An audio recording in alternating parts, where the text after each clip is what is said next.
తిరుమల లడ్డు వివాదంలో ఏకసభ్య కమిటీతో విచారణ చేయించాలని డిమాండ్ చేశారు శివ పీఠానికి చెందిన శివస్వామి. తిరుమల ప్రతిష్టను దెబ్బతీసే వ్యాఖ్యలు వద్దన్నారు. అలాగే ఆదిశంకరాచార్యులపై చినజీయర్ స్వామి వ్యాఖ్యలను ఆయన తప్పుపట్టారు.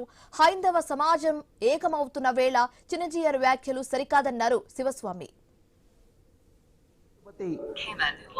దేవాలయంలో అత్యంత పవిత్రమైన లడ్డూ ప్రసాదమే జరుగుతున్న వివాదం, దాని మీద సిట్ యొక్క ప్రాథమిక నివేదన, వీటి మీద అవగాహన చేసుకుని మేము సమాజానికి తెలియపరిచేది ఏంటంటే, పలానా జంతువు కొవ్వు కలపలేదు అనే విషయం మాత్రమే ప్రాథమిక నివేదన వచ్చింది.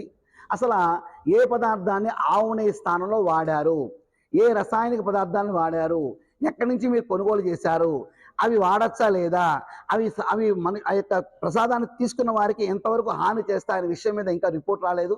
కావున ఇప్పుడు ఆంధ్రప్రదేశ్ గవర్నమెంట్ వారు ఒక ఏకసభ్య కమిటీని ఒకటి వేస్తా అన్నారు.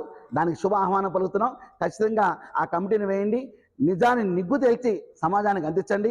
అప్పటి వరకు కూడా నేను ఆంధ్రప్రదేశ్ ప్రభుత్వం వారికి అనేక నమస్కారాలతో, విపక్షం వారికి కూడా తెలియపరిచేది ఏంటంటే, ఈ యొక్క రగడని ఇక్కడితో ఆపివేసి మనందరం కూడా ప్రజాక్షేమం కోసం ముందుకు సాగుదాం అని చెప్పేసి మా వినతిగా, మా ప్రార్థనగా